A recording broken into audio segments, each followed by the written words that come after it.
My name is Bert Carter. I'm with Growthink, and I am here with Jose Vargas of BatBox. Thanks for coming back and talking to me. It was great, obviously, working together a year plus ago, something like that. And I'm excited to dig in a little bit and hear about your journey since then, and really your journey overall. My goal is to have a great conversation that other people that are listening or watching this can be inspired, can be sobered by the reality sometimes of what it's like to do what you did. And I think you did something obviously very unique, coming from Mexico and coming from your success there, and then wanting to translate it into the U.S. And obviously you can share a little bit about that. So the first question really I had was really about BatBox, because I know the first time I heard about BatBox, I was like, man, this is a cool idea. What inspired you to start BatBox, to the idea? How did you get it off the ground? Share a little bit. Thanks, Bert. First of all, thanks for having me. The whole idea, I really believe that the best ideas and the best projects, it's not something that I was planning, or that like I never thought growing up. Like, yeah, I'm gonna be in the sports entertainment industry and be doing stuff with baseball simulators, right? I think that Right. you need to prepare yourself as an entrepreneur to be ready for an opportunity that has the ability to become something important, right? And keep your eyes open for that opportunity and be ready in that moment, right? So this opportunity started in 2015. I was in college, and I had the opportunity to go to a university trip for almost 2.5 months to Asia. It was this program from my university here in Monterrey, which is called Technological Institute from Monterrey, great university. And we have the opportunity to go basically to learn about entrepreneurship, business in Asia, and how we could bring that to the western part of the world, right, to Mexico or the US, or whatever. So it was a university program. Being there, I wasn't looking for anything. I was just having fun, enjoying. And on that trip, I remember in Seoul, in South Korea, and we had like this day off. And I wanted to go hang out somewhere with our friends. We were like 25 or 30 people in that university trip.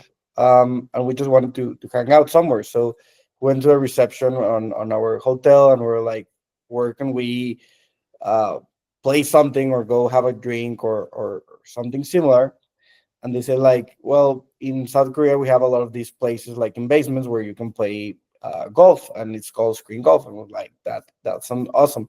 At the time I was starting to play golf. I was like a 20 something handicap, but that's like the moment where you're most like you cannot hit that tiny ball, right? So I Yeah. was absolutely crazy about golf. So we went to this place.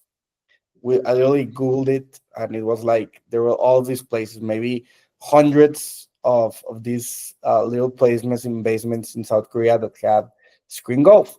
So we went in there. They didn't have F&B service, so you just order through an app, like through a third party app, something like Uber Eats from South Korea. And we started playing Pebble Beach in a simulator in a basement in South Korea, right? So the the experience that I've had with simulators was basically, I don't know, going to Dick's Sporting Goods or to an academy in the US, and being able to do club fittings or something like that. But this was totally different. This was like you were playing. Immersive, right? It was super immersive. It was super Yeah. fun. I was at 20 something handicap, and I shot maybe 98 or 99, which was something uh, super normal at the time. And then I had a friend that was like a four handicap, and he shot in the 70s. And we played the scramble. We had a moving swing play that had all these like different reality of the game of aspects. You had your rough and your bunker surfaces. So it was a really good experience. So while I was there, I started researching about this company called Golf. So basically, the first thing that came up in my phone was like that little bar or like graph where you see. Well, it was a public company, so I could see the stock value and all that. And I wasn't expecting that, because I wasn't expecting a similar company to be that big. So I started researching, and basically this company, what they created is they created a new golf culture where people were connected to a sport uh, online, right? And that was the dream. Like, how can you create a sport that is super inaccessible, like golf, and create like a unified experience for all people, and everyone has access, everyone has fun, and you create not only that business model for the end customer, but also for businesses that are like, okay, I have this space just like Airbnb, and instead of renting it or remodeling as an office, I'm gonna put in 10 golf simulators and create revenue from it. So it was basically the Airbnb or the Uber for golf, and I completely fell in love with the opportunity. So I had one more day in Seoul. Next day, I was just emailing and trying to call them. They didn't respond, so I went to their offices and I was like, "Please tell me more about this. I want to do something similar in Mexico, where I live today and at the time." So this guy comes from this huge office, maybe a 40-story building, and I was like, "Hey, I'm from Mexico." To be honest, I did some lying there. I was like, "Yeah, I have this huge company. I have the funds to grow this in Mexico." I had 22 years old. I was in college, and I had no money to have lunch that day. But it got me to open that door, right? Yeah. So basically, they told me like the business model is this: you would have a distribution in Mexico, and basically your goal would be to grow the culture of Mexico through indoor golf. And at the time, it made a lot of sense because, as you know, Mexico is part of Latin America. It's a region where we have a lot of people, but we will never have public golf courses. There are other much bigger problems. And being a passionate of sports and golf, I saw it as a life-changing moment, right? I had the opportunity to create a big business with something that I was really passionate for. So um, I came to Monterey, raised the money to start our first Mulligan's location in 2016. I had no experience with food, beverage, all that. So basically, we had two sides of the business. The first one was uh, selling, let's say, this amazing technology to third parties from hotels, residential developments, entertainment venues, FECs. And the other one was actually trying to make money out of an indoor golf venue, which was the first one, I wouldn't say only in Mexico, but whole Latin America, and one of the first ones in the entire continent. We're talking about 2015, where golf simulators weren't the thing, right? It was 10 years ago. We started learning, we started growing. Today, that was a golf part of the business. I'm gonna go into the baseball part, but today we have over Yeah. 300 golf simulators installed in Mexico, from hotel chains, residential developments, and I really and truly believe that we have, I wouldn't say changed the sport, but we have had a huge impact on the game of golf in our country. We have a lot of people have learned how to play golf and played for the first time in one of our venues or one of Mhm. our partners. Um, and all So this you're was so you're saying BatBox actually started in Seoul, Korea, with you golfing in the basement of a establishment there, and and BatBox actually started as a yes. golf experience, and then it's obviously merged. So, but real quick, just to give people a better audience, a better picture. So, uh, in Mexico, what was the golf experience called? It's called, our venues are called Mulligans. Mulligans. Okay, and how many did you have there, Right now we or do have you have? seven venues, but we have Seven. more Okay. than 300 sims installed, I think, across 150 different venues, from Got hotels, it. residential developments, uh, So sports. BatBox started as a golf simulator, Yeah. and So then you morphed. that's how our company starts. So in 2018, we created like this relationship with Golfson, which was the parent company. Yeah. Basically, they give me a call, and they told me like, "Hey, Jose, we are developing this new technology, which is called strikes, and it's basically the same thing that you're doing, but for baseball." So basically, next week I flew to South Korea, and I saw this new product in a basement in South Korea. Right. And obviously they knew that I had a way The of same growing. basement or different basement? Different basement, like they're Different basement. all over. Okay. Okay. So when I went into that cage, same thing that happened with golf. Like these guys, they know how to do really, really incredible immersive products, and they can do it because in South Korea there is a huge market for indoor sports because Yeah. we have over 45 million people and very, very few space. So everything needs to be indoor and in basements. So they create Right. these amazing products that can actually Right. change or become real and become fun.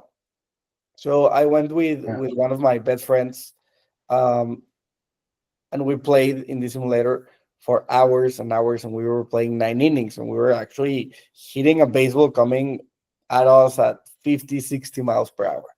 And I was like, holy moly, right? Like this is the game You changer. immediately knew, like, I got something here. Yeah. So the first thing that Yeah. came to mind was America. Like this was a product for the US, right? Because there's a Right. lot of golf in the US, but Mhm. baseball has over 100 million fans in the US. Yeah. This is a stat that I always like to mention. So golf is an industry that generates over $125 billion in the US, and it has around 27, 30 million, let's say, followers or fans.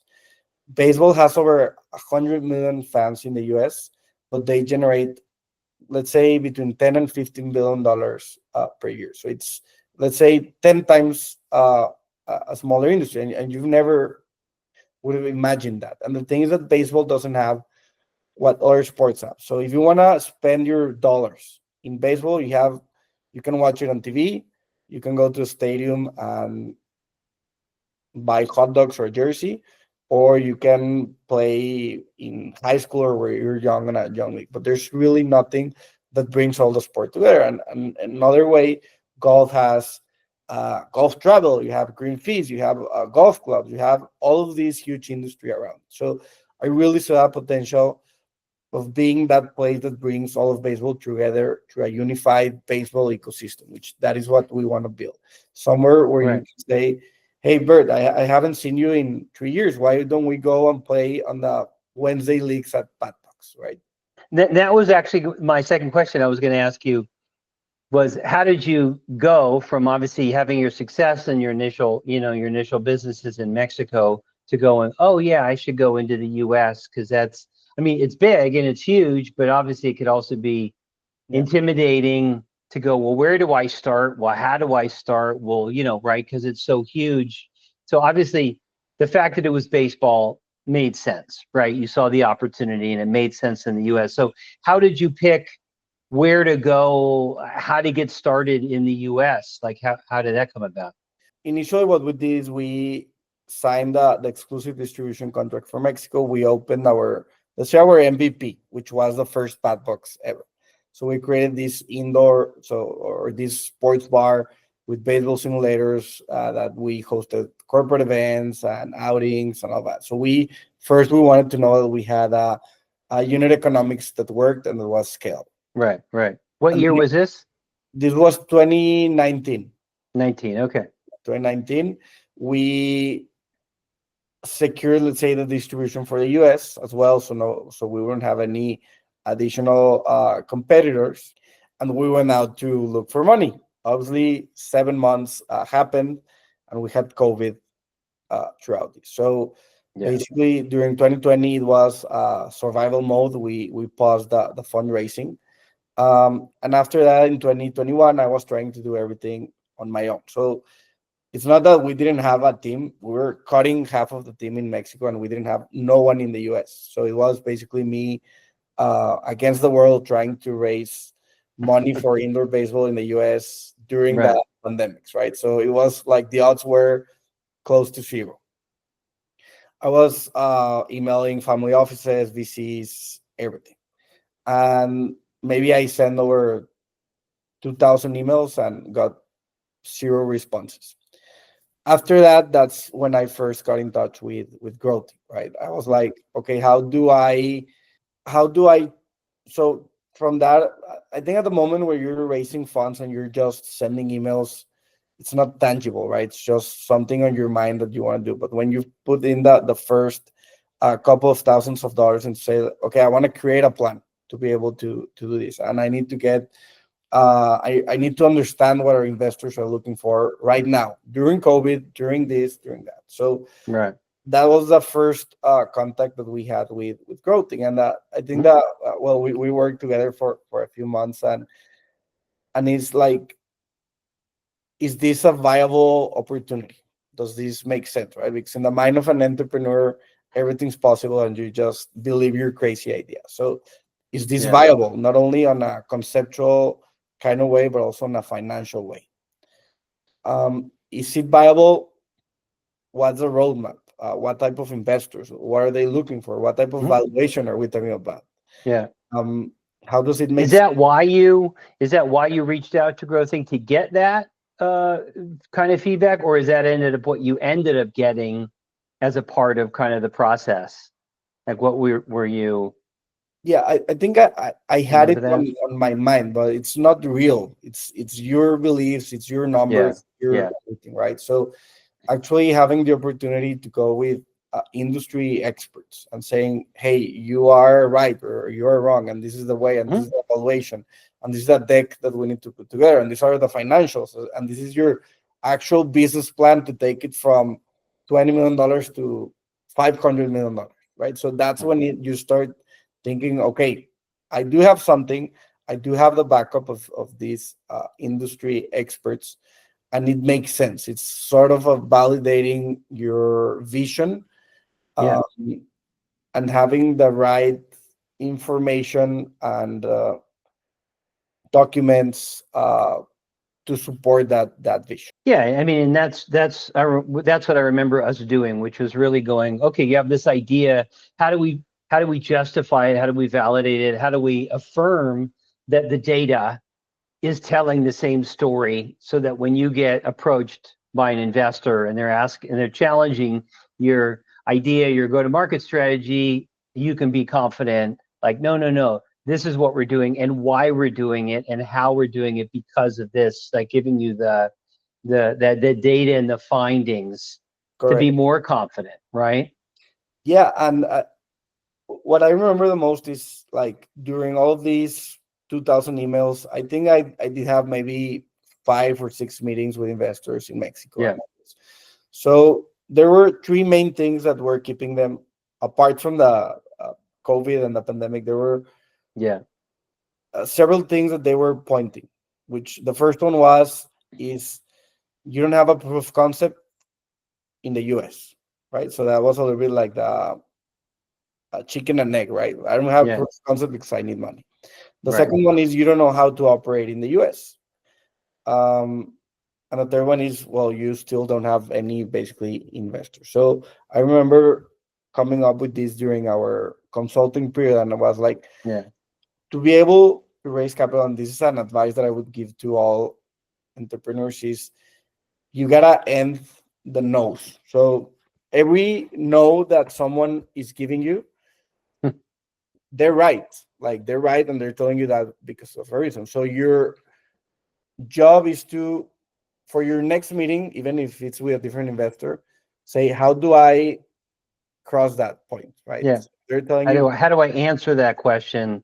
Right, or absorb it, or take it in, or how do you solve right, it fundamentally, or right? solve it. Yeah, yeah, For yeah, example, one thing that I remember, I think that the biggest thing for me during it's we needed to solve how we were gonna operate and scale in the US. So obviously I didn't yeah, have the operational for F&B, for permits, for all that, that was the biggest yeah. concern. And I think if I wouldn't receive all of those no's, Right. I wouldn't solve it. So that we created a roadmap together with Growthing, and was like, there's two Well, ways of I remember that we put together the different footprints, the different sizes, and we were looking at, okay, which one is actually the most right. profitable, Yeah, right? So, and how much is each one going to cost? So you could kind of compare. I'm going to spend more money here, but that's actually twice as profitable because you get the metrics, versus a small one. Oh yeah, there's less capex, but it's also less. But like going through that whole process to really be it. But I think for an investor, they could see that you had done the work to really bring it forth to as close to yeah, kind of reality So anyway, just to switch gears, and I appreciate you saying that and just kind of going through that. When you think about the U.S. and what's happening now, like how do you stay ahead? I think you're about to open, right? You're about to open. You raise some money, and you're about to open. Tell us a little bit about kind of your current standing, and then we'll kind of talk a little bit about the future, where you're currently at now. Fast forward, you did raise some money. How much did you guys raise, and what are you doing with it?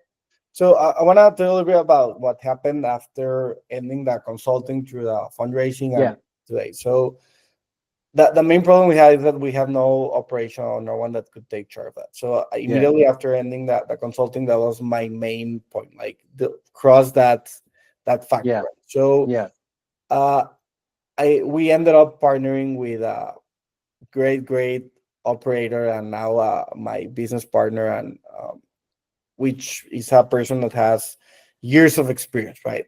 Yeah. So yes. He joined the team. He's a business partner today.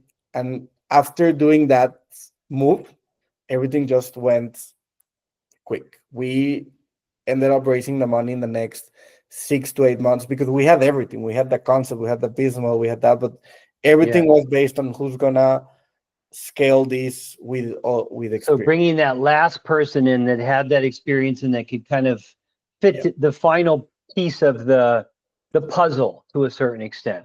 And for me, it was like, okay, I had all of this, which was ready, and I was missing this part. Yeah. And in his point of view, through investors, it was like, okay, I had all of this experience. Now I have the perfect concept. So everything came together beautifully. Nice. So we raised the money. We raised our Series A for $7.3 million at a $25 million valuation. Basically, what did we do there is we tried to raise the least amount of money that gets us to a proof of market, right? Which is opening the first venue, proving unit economics. And after that, scaling, obviously, and start raising at a much higher valuation. And I hope it was as easy as that. But honestly, when we launched and when we did this huge PR release, there are a lot of different opportunities that have presented to ourselves. And we are thinking of BatBox to be way bigger than a brick and mortar venue, where we'll open locations in these different cities across the US. But what we really want to create is we will create an ecosystem where we will be able to share this experience of playing 9 innings or home run derbies in a super fun, social, exciting way, not only in our venues, but we're also licensing the technology to third-party venues from MLB stadiums, FECs, hotels, residential developments, and not only in the US, in Mexico, in Argentina, in Colombia, in Canada, in wherever. So we're looking for a continental growth for that.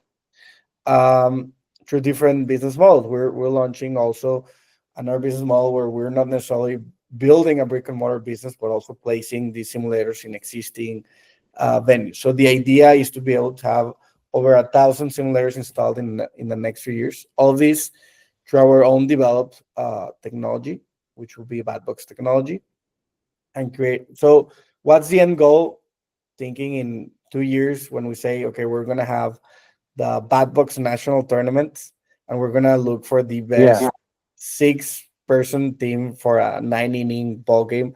All of this digital, all of this online, and having hundreds of thousands of players going into BatBox simulators across the continent and playing online baseball tournament. So that's I love that concept of having one location be able to play against another location that that maybe was brick and mortar or that was maybe online or whatever, but to be able to have really that gaming ecosystem, right? So you're kind of merging all that together. No, I think that's super smart. So you're right now in the process of basically building out more and more locations that can kind of expand the ecosystem, right? Yeah. So we're working on 2 things: on building that first location, which will be launching in a few months. Our first one is in Dallas, and then from that we'll have national growth. We're targeting 15 corporate venues in the next 4 to 5 years. We're also um, on top of the existing technology, we're working on building our own technology, which is basically the ecosystem that we're talking about, having the ability to interconnect all of these venues, all of these simulators. So a technology platform that Correct. can plug in all these locations. Yes. So that's what we're working on right Mhm. now. And it's And exciting. that's new. That's new. That's come out of this whole process. Yes, and I Yeah. think it's my one of the most important uh, messages to people hearing this is Yeah. this initially started as a very small project for opening one golf location in Monterrey, Mexico. And if you do the first thing well, there will become new opportunities, new opportunities. So Mhm. what you start with the example of Facebook. Facebook started as a social media platform. Right now, it's this huge, huge thing, right? So, thing for an entrepreneur is having the right idea. It is important, but it's most important what you can do with that by building a great team, by just keep innovating Yeah. and going to the next big thing without losing focus. But I think it's all in the execution on, okay, this is the first idea. Let's knock it out of the park, and then new Yeah. opportunities come, and then new opportunities come. So it's not about the initial idea, it's about executing and Well, building. Yeah, yeah, and I always tell entrepreneurs, I said, listen, 50% of what you think you're going to do, you're not going to do. You're going to learn something. It's either a bad idea or you're not going to do it because you're going to, right? So but you don't know what it is yet. So you just have to go forward and go, what was the 50% I was right about and what's the 50% I was wrong about? Or clients are giving you feedback saying, no, no, no, we don't want to use it that way. We want to do something different, right. right? And like listening to that and going, okay, well, maybe my initial vision could be morphed because if lots of clients are asking to use it in another way. So what would you say is like a big aha when you look back now, like a big thing that you're like, poof, I did not know that when I first started, the first Mulligans and came back to Monterey, like we're now, it's like part of your principle as a business owner, because you had to learn it, but you didn't know it until you learned it. Maybe the hard way, maybe not. You have like a something like that, a big learning.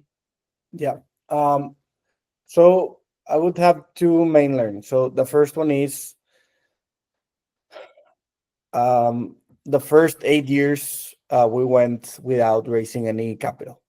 Mm, And I regret that so bad because in 1 year that I've had money to do things, yeah.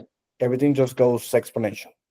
And the Hmm. main reason is because you have money. It's because you have money to acquire talent, which that's the second thing. So when you have money and you have a project and you're let's say venture backed, you can attract the not the talent that you want, but way better talent, right? So you have people that are way better than you are on the things that you're doing, right? You're Yeah. just a guy with the vision. So that those are my two main learnings. So money is important, but I would say not only because it gets you to point A to point B, but also because it gives you the ability to bring people that are game changers. That can you can create a community and Hire people that are smarter than you, right? and Type the type of creators, they need to be super passionate. yeah. One rule that I have until now is the at least the key guys. I always make them sacrifice a little bit of what their earnings are Hmm. and bet on the long run. Because if they're Yeah. not doing, if they say, okay, I'm earning, let's say $20, pay me 30, they're not on a venture. Yeah. So always you need Yeah. to sacrifice a little bit and you need to have some stake in the game and absorb some of the risk for Yeah. the long run, right? So I think that's super important for entrepreneurs. Have people that are willing to risk that share the passion, but also the Hmm. risk of your company, of your Right. success. Well, and the fact that you didn't have money for 8 years and you were building it from cash flow and from hard knocks gave you an appreciation as well. You probably had to do things more frugally or more responsibly than if you had just been given money, that first year, right? And thinking you knew what you were doing. You were 8 years, it took you 8 years to prepare for that money. Yes. to a certain extent. Can you imagine that if that kid would have gotten this money, he Yeah. might not have used that money very well. Yeah. So sometimes You're right. things happen for a reason. And I've had that where you're like, why are we not raising money? Why are we not raising money? And like you said, you're listening to the feedback. Is it the team? Is it that you don't really know your customer and you're just kind of bringing something to market because you think it's a great idea, or it hasn't been tested, or, like really listening? And when it all comes together, like, for you, it's like, okay, I need to get this last piece of the puzzle. And then it was there, and then you could raise the money. So I would say to entrepreneurs, if you're not raising money, what are people telling you? You either Yeah. don't know the market, you don't know your customers, you don't have a full team, there's something missing that's probably, like you said, right, that you should be listening to and trying to figure out how to handle. So, hey, thank you today for taking the time. Any last things you want to say as we sign off here? I appreciate you being in the interview here. No, I think your summary says it all. Like, if you're not raising money, it's because you're missing something. And investors a lot of times know better. And sometimes we're trying to be stubborn and say, like, we have the vision, Right. we have the idea, but if you're not getting it, you're missing something. So I think you got it perfectly there. Thank you for having me. To keep up with BatBox, you can follow us at BatBox USA, or our webpage is batbox.com. We're very excited to open in summer in Dallas, Texas, our first BatBox in the US. And thanks for having me. It was great. Absolutely. And thank you for trusting Growthink way back when and letting us be part of the journey. No, thank you Take for care. hosting me. Thank you. Yeah. Thanks, man. Bye.